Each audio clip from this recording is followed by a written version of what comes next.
ang nakaraan. Bago ang ugali mong galit ka maghapon, bunganga mo ay itik kong mang madami.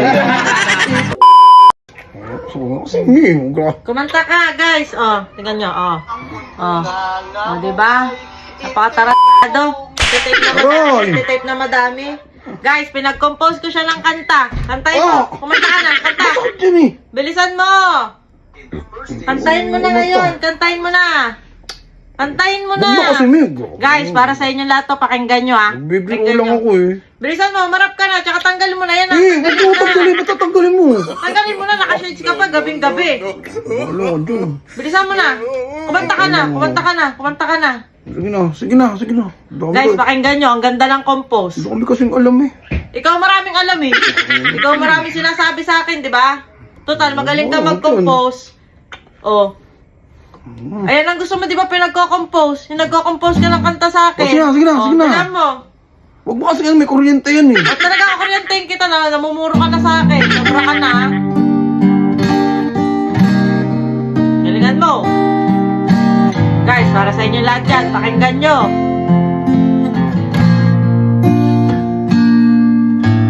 Dumilim aking paligid, ilang gabing nalupaypay.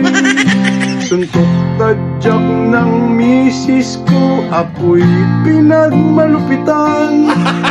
Gagubog sarado kaibigan, ginawa niya kong panchimbag. Isang dragon ng aking kalaban, walang ligtas ang sinuman.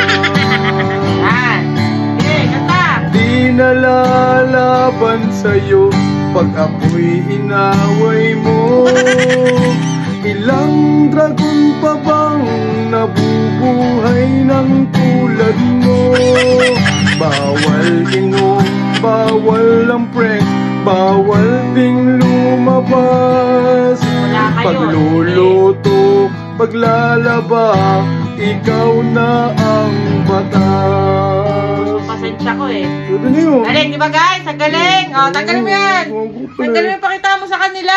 Pogi-pogi mo eh. Tanggal mo. Si mami kasi, gago mo kasi, tama na yun.